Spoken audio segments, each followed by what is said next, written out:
est insomniaque celui qui dort moins de 6 heures de temps par jour. Mais est aussi insomniaque celui qui dort peut-être 6 heures de temps ou plus, mais d'un mauvais sommeil, d'un sommeil non réparateur. C'est-à-dire que lorsque la personne se réveille le matin, elle a l'impression qu'elle n'a pas suffisamment dormi. Alors que lorsque les personnes sont sous un stress important, l'une des premières réactions, c'est qu'elle devient insomniaque, qu'elle ne dorme pas. Ces événements stressants sont de divers ordres. Il peut s'agir de la perte d'un être cher, hein, comme c'est ce qui se passe en ce moment. On perd des gens et qu'on enterre de manière sommaire. Et ça, c'est très très stressant pour les familles. Mais ça peut être aussi la perte de l'emploi, ça peut être des difficultés économiques, ça peut être des revers en affaires, ça peut être les difficultés conjugales, le divorce. Mais ça peut être aussi des accidents de la circulation, quelqu'un qui a fait un accident grave où les gens sont morts, il a survécu.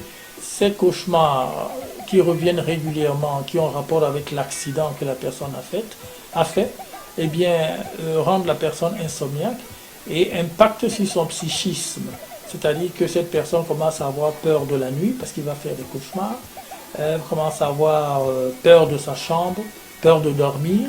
Et du coup, comme elle a peur de dormir, elle ne dort pas précisément et elle devient insomniaque. Voilà, ça c'est les accidents de la circulation. Mais il y a aussi ceux qui sont sur les terrains de déploiement militaire, hein, dans le nord-ouest, le sud-ouest et dans le grand nord. Eh bien, ces gens-là peuvent également, ces militaires-là peuvent également devenir des insomniaques et des gens qui souffrent de cauchemars maladies. Mais il y a une grande cause d'insomnie très fréquente en Afrique, hein, qu'on ne trouve d'ailleurs qu'en Afrique, c'est les insomnies pour cause de craintes superstitieuses. Les craintes superstitieuses, c'est-à-dire la personne qui a peur que son cousin, son oncle, sa sœur l'ensorcelle, parce qu'ils ont des disputes de famille et elle craint d'être ensorcelée par un membre de la famille.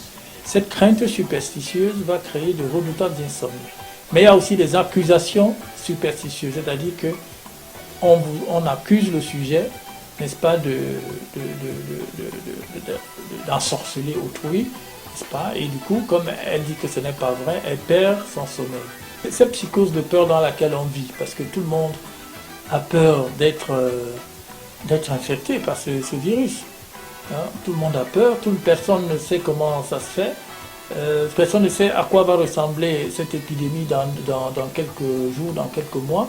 Est-ce que ça va continuer à grandir? J'ai ici dans mon centre de sommeil une dame qui est devenue insomniaque depuis 2 ou 3 semaines parce que précisément son mari avait eu une grande fatigue et que les médecins avaient pensé au Covid. Ça n'a pas été confirmé, mais elle a commencé à vivre dans la peur que son mari ait attrapé la maladie et par extension elle-même. Voilà, donc tout le monde vit dans cette peur d'attraper cette redoutable maladie et cette peur-là peut causer des insomnies. Il faut commencer par appliquer les règles énoncées par le gouvernement, par le ministère de la Santé et par l'Organisation mondiale de la santé, c'est-à-dire porter son masque chaque fois qu'on est hors de chez soi, utiliser les solutions hydroalcooliques, garder une distanciation sociale, éviter les rendre visibles, de saluer, de tout ça, d'embrasser les gens. Oui, le fait de les appliquer donne au sujet qui les applique une certaine sérénité, une certaine quiétude et une certaine quiétude de savoir qu'on applique les règles dont probablement on ne va pas attraper la maladie. C'est très important. Et ça diminue la peur et la psychose de peur. Deuxième chose, il faut appliquer les règles d'hygiène de sommeil. Plus que jamais, ces règles sont maintenant nécessaires. La première règle, c'est d'avoir des heures régulières pour aller pour le coucher.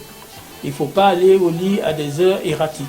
Un jour on va à 20h, un autre jour à 22h, un autre jour à 21h. Non, ça c'est pas favorable au sommeil. Il faut avoir des heures régulières, l'heure scientifique pour aller au lit, pour aller se coucher, c'est 23h. Ok, il peut y avoir des heures régulières de lever du lit. Il faut aller au lit à 23h et non avant. Il ne faut pas aller au lit alors qu'on n'a pas sommeil. Il faut avoir sommeil au salon, ressentir la somnolence, et alors on se dirige dans sa chambre et dans son lit. Et il ne faut pas rester couché quand le sommeil est parti. Dès que le sommeil part, il faut s'asseoir et attendre le retour du sommeil assis et pas couché. Il faut pas avoir de téléviseur dans sa chambre, parce que le téléviseur dans une chambre, ça suppose l'éveil. Or, la chambre est faite pour le sommeil. Donc, il y a une antinomie entre ces deux choses. On ne peut pas à la fois avoir le téléviseur et espérer pouvoir dormir. Il faut éviter d'avoir des horloges dans la chambre. Je parle surtout aux insomniaques. Pas d'horloge dans la chambre. Et pour ceux qui ont le sommeil difficile, évitez de regarder l'heure la nuit pendant les veilles nocturnes. Et il faut boire tôt. Pour les gens qui boivent 2 litres, 3 litres d'eau par jour, il vaut mieux boire tôt et éliminer cette eau tôt dans la journée pour qu'on n'ait pas à se lever plusieurs fois la nuit pour aller aux toilettes. Parce que quand on a un sommeil difficile, litigieux et capricieux, si vous vous levez plusieurs fois pour aller aux toilettes la nuit, quand vous revenez, vous avez des difficultés de rendormissement et du coup vous devenez insomniaque. Vous détruisez le peu de sommeil que vous avez. Voilà, donc il faut également s'assurer qu'on dort dans l'obscurité totale et non avec une lumière tamisée, dans le silence total. Et pour ceux qui ont un sommeil difficile, je leur dis souvent, la climatisation n'est pas un luxe, c'est un traitement.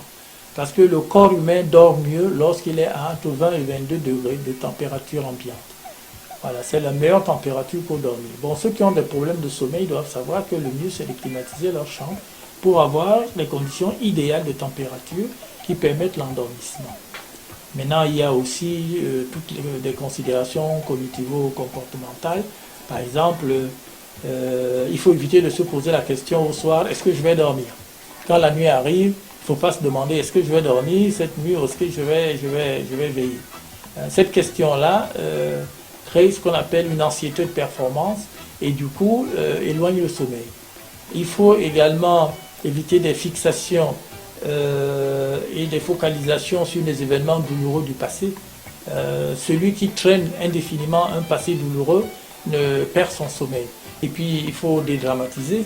L'insomnie, c'est une maladie que l'on sait soigner.